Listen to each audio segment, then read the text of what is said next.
À un moment donné, j'ai arrêté de demander la permission. À un moment donné, je devais arrêter de me demander puis-je être géniale, puis-je être brillante, puis-je être assez bien et quand même être acceptée. J'ai juste arrêté de demander la permission et j'ai juste décidé. Elle s'appelle Lisa Nicole, c'est une auteure, une coach et une conférencière à succès qui a inspiré des millions de personnes à travers le monde. Avant de commencer, je me mets mon rouge à lèvres.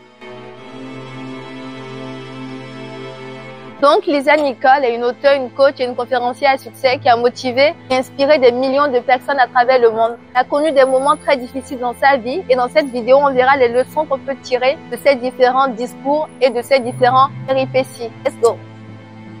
J'ai eu une scolarité difficile. La dernière fois que j'ai suivi un cours d'anglais, j'ai échoué. Et mon professeur d'anglais a dit que j'étais l'écrivain la plus nulle qu'elle ait jamais rencontrée de toute sa vie. La dernière fois que j'ai suivi un cours de discours, j'ai eu un D. Et mon professeur de discours a dit, Lisa, je vous recommande de ne jamais parler en public. Et ce fut le début de ma vie. C'était ça mon expérience à mes 19 ans. Et puis j'ai continué et j'essayais de comprendre. J'étais obéissante. Je suis allée chercher un emploi dans la comptabilité. J'étais dans le service de recouvrement pendant 7 ans. Vous ne savez pas tous, je suis dangereuse en comptabilité. Non, je suis en fait juste dangereuse. Et j'étais dans les recouvrements. Et vous savez, vous ne devriez jamais mettre une personne fauchée dans les recouvrements. Jamais. Parce que les raisons de tout le monde me semblaient bonnes. Et je sais que ça a l'air drôle, mais c'était réel. Je disais aux gens, ma fille, ne t'inquiète pas, je vais retirer ton nom de la liste. Quelqu'un est même allé en prison parce que j'étais dans les recouvrements. J'ai été virée de 5 emplois différents et puis je suis tombée enceinte de mon fils de façon inattendue. Et puis à 8 mois de grossesse, le père de mon fils est allé en prison. J'ai dû obtenir l'aide du gouvernement pour avoir mon bébé. J'ai dû bénéficier du WYC pour nourrir mon fils. Et quand mon fils avait 8 mois, je suis allée au guichet automatique pour retirer 20 $ de la banque. Parce que mon fils n'avait pas de couche. Et pour obtenir 20 $, vous devez avoir 20 $. J'avais 11,42 $. Je ne peux toujours pas raconter cette histoire sans avoir les larmes aux yeux parce que c'est mon histoire. Pendant 2 jours, j'ai dû envelopper mon fils dans une serviette. Mais quelque chose s'est passé, Steve. Pendant ces 2 jours, j'étais au plus bas. J'étais fauchée et j'étais brisée. À Eaglewood, en Californie, mon fils allongé sur le dos à 8 mois. J'avais mis une serviette sur lui et j'ai mis ma main sur son ventre en disant « Ne t'inquiète pas, Jeloni. Maman ne sera plus jamais fauchée. » Et j'avais pris la décision que j'étais ruinée. Et chaque pensée qui me traversait était que j'étais ruinée et j'essayais de protéger ma fierté. J'étais ruinée et j'essayais de m'en sortir avec un sac plein de chips et de contrefaçons. J'étais en faillite et j'essayais de ne demander l'aide de personne. J'étais en faillite, j'étais ruinée dans tout ce qui me retenait et me maintenait là où j'étais. J'ai toujours été une bonne oratrice, mais je ne faisais rien de ce don. Et toute cette histoire de potentiel, j'en avais marre. Je voulais avoir mon moment. Et j'ai regardé ce bébé de 8 mois et j'ai dit, je veux transformer ta vie. Parce que tu n'as pas demandé à entrer dans ce chaos. En tant qu'enfant noir américain du centre-sud de Los Angeles avec une mère célibataire, et dont le père était en prison, il avait 66% de chance d'aller lui-même en prison. Pas avec moi. Pas sous ma garde. Donc si je dois me transformer radicalement pour pouvoir devenir la femme que je sais que je peux être, et c'est ce que j'ai commencé à faire. J'étais radicale. Qu'avez-vous fait, Lisa? Qu'avez-vous fait pour changer votre vie? D'abord, je me suis rendu compte que je ne pouvais pas évoluer avec des gens qui galéraient comme moi. Ils disaient, tu veux nous laisser derrière? Non, je ne veux pas rester avec vous. Vous-même, vous n'aimez pas là où vous êtes. Je ne veux pas être la reine de ce bas quartier. Et je suis devenue OK avec le fait que ça ne me rend pas moins engagée envers ma communauté, moins engagée envers ma culture, moins engagée envers ma famille. La meilleure chose que je pouvais faire pour eux, c'était de ne pas rester ici avec eux. C'est exact. Quand j'ai compris ça, je suis allée dans des endroits que je n'avais jamais vus auparavant. Je suis allée à des conférences où les gens parlaient d'argent, parlaient de prospérité, parlaient de... Il n'y avait pas des trucs comme no hablo espagnol. De quoi parlaient-ils tous? Ils parlaient de retour sur investissement, de PPM, de contrats à terme, de levée de fonds et d'état financier. C'est quoi toutes ces choses? Je suis allée à la même conférence 42 fois. Et là, j'ai réussi à lever 532 000 $ en capital pour mon entreprise afin de démarrer mon rêve, qui était d'apprendre aux adolescents à s'aimer et à être intègres. Et je l'ai fait. Et j'ai commencé à travailler et ce fut le début de mon propre sauvetage. Je me suis rendu compte que je suis mon sauveur. Je suis mon sauveur. Personne d'autre ne pourra me sauver. Je suis mon propre sauveur. J'avais faim. J'avais vraiment faim. Les gens disent que je suis exceptionnelle. Ils disent, oh mon Dieu, tu es exceptionnelle. Non, je ne suis pas exceptionnelle. Je suis juste une femme ordinaire qui a choisi de prendre chaque jour une décision extraordinaire. Je suis une mère ordinaire qui s'est dit, je veux transformer radicalement la vie de mon fils.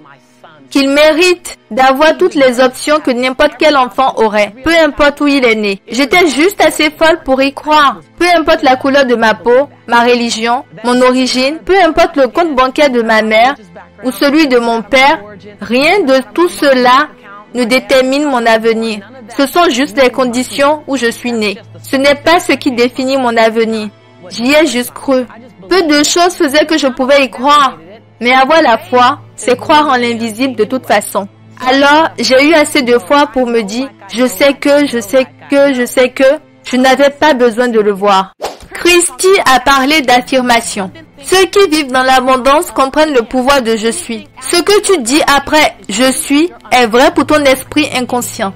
Tout ce que tu dis après je suis. Tout ce que tu dis après je suis. Ton esprit conscient le croira. Tout ce que tu dis après je suis. L'utilisation des affirmations est donc très puissante. J'ai été diagnostiquée en 1998, j'ai été diagnostiquée cliniquement dépressive. Moi, ça n'avait pas de sens. J'étais dans une relation, j'étais fiancée, et mon fiancé, je ne le savais pas à l'époque, était bipolaire. Et il avait arrêté de prendre ses médicaments en croyant que l'amour pouvait tout guérir. J'ai donc été ramassée et jetée à 3 mètres dans la pièce. J'ai aussi été étouffée jusqu'à ce que je m'évanouisse. Et une fois que je suis sortie de cette relation, j'étais juste différente. Alors, ma mère a insisté pour que j'aille voir le médecin. Je suis allée chez le médecin et je me suis assise sur la table. Et elle m'a examinée, m'a parlé et est revenue avec une ordonnance et elle a dit, Lisa, vous êtes cliniquement dépressive. Et j'avais l'impression d'entendre les parents de Charlie Brown parler. Parce que cliniquement déprimée et Lisa n'ont pas de sens dans cette même phrase. Et elle m'a tendu l'ordonnance et j'ai lu sur l'ordonnance Prozac. Lisa Nicole, le Prozac, ça n'avait pas de sens. Et j'ai demandé, vous voulez dire que je suis triste? Elle a dit, très très triste. J'ai dit, puis-je essayer quelque chose? Et les gars, je ne vous recommande pas d'arrêter vos médicaments si vous en prenez. S'il vous plaît, ne faites pas ça. J'ai demandé à mon médecin et elle a accepté. Donc j'ai dit, ça vous dérange si j'essaie quelque chose avant de prendre les médicaments? Elle a dit, d'accord, mais si dans tant de jours je vous revois et que vous n'allez pas mieux, vous devrez les prendre. Alors, quand je suis rentrée chez moi, je disais, chaque jour, chaque jour, parce que je me suis rendu compte que j'avais oublié. J'avais juste oublié et c'était normal d'oublier. Alors chaque jour, pendant 25 minutes, j'ai juste passé mon temps à dire je suis. Tous les jours, je suis. Et puis j'ai rajouté à cela, je te pardonne. Et puis j'ai encore rajouté, je m'engage envers toi, Lisa, chaque jour. Et je suis revenue 30 jours plus tard et je lui parlais. J'étais en feu. Elle ne faisait que me regarder. Je ne faisais que parler. Et elle me regarde, elle me demande, mais qu'est-ce que vous prenez? Puis-je en avoir? Et j'ai dit, je prends un peu de moi.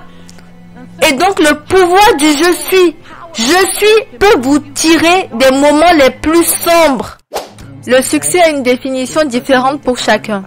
Au fur et à mesure que vous créez du succès, créez un succès holistique.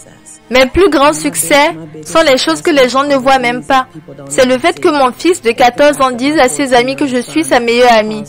Ça a beaucoup plus de valeur que n'importe quel contrat de livre que vous pourriez me donner. Cela vaut tellement plus que d'être assis en face de Larry King ou à côté d'Oprah. Créer un succès holistique, c'est vraiment important. Pour avoir quelque chose de différent, vous devez faire quelque chose de différent. Pour avoir quelque chose en plus, vous devez faire quelque chose que vous n'avez encore jamais fait. J'ai dû faire les choses dont je n'avais pas envie et c'est tout. C'est tout.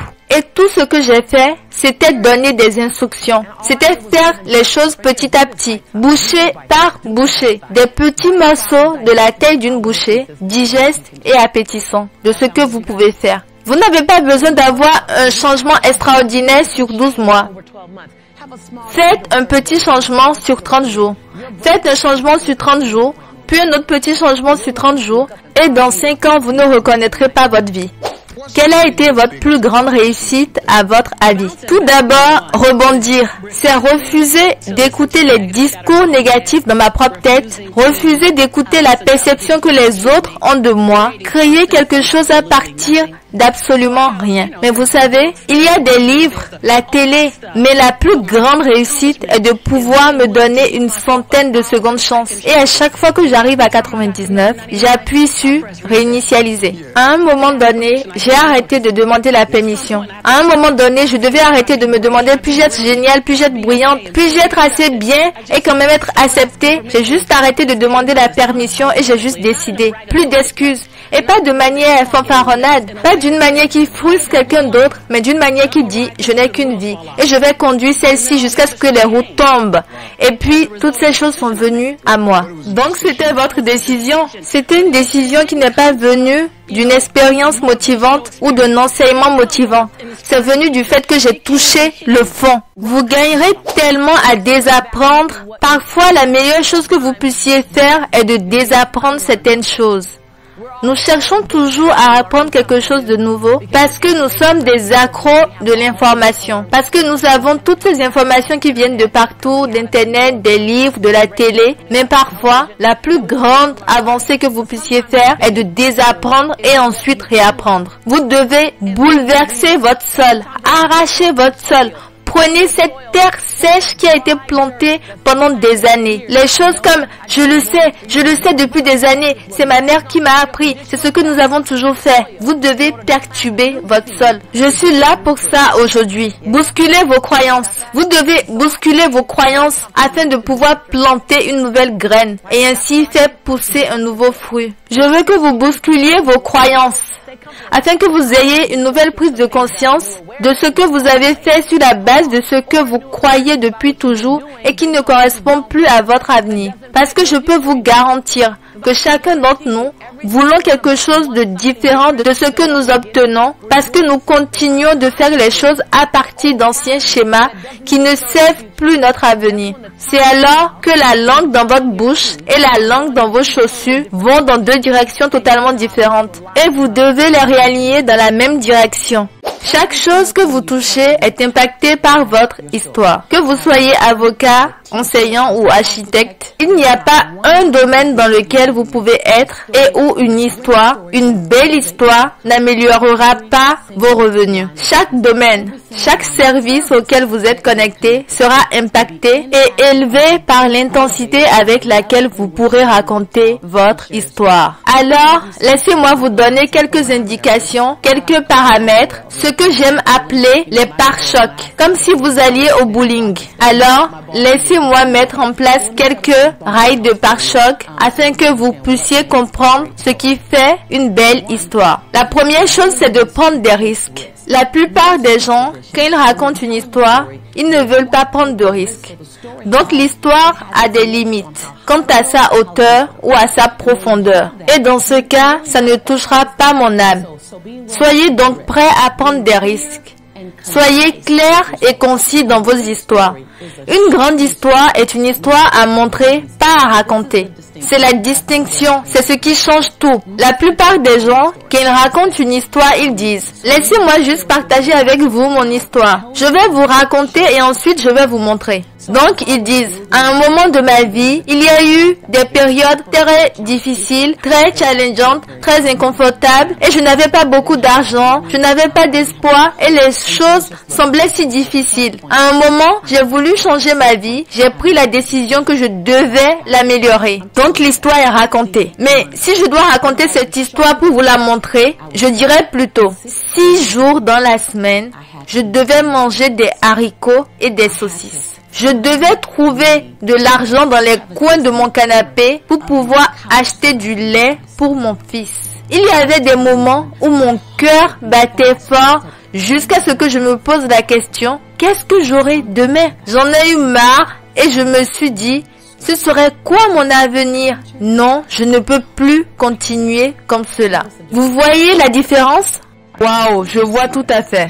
Je viens juste de peindre une image. C'était la même histoire, mais ici, dans la deuxième, je vous ai montré l'histoire. Ça va nécessiter plus de vous. Ça va nécessiter que vous trouviez les bonnes couleurs, à quoi vous étiez en train de penser, ce que vous viviez, ce qu'il se passait dans votre tête. Vous deviendrez un bon orateur si vous arrivez à captiver votre audience. Peu importe ce que vous faites. J'ai captivé l'attention des investisseurs, des étudiants, des éducateurs parce que j'ai montré mon histoire. J'appelle cela décortiquer son histoire. Donc il faut que vous racontiez ce que vous pensiez, ce que vous ressentiez, ce que vous voyez. Que ce soit comme un film oral.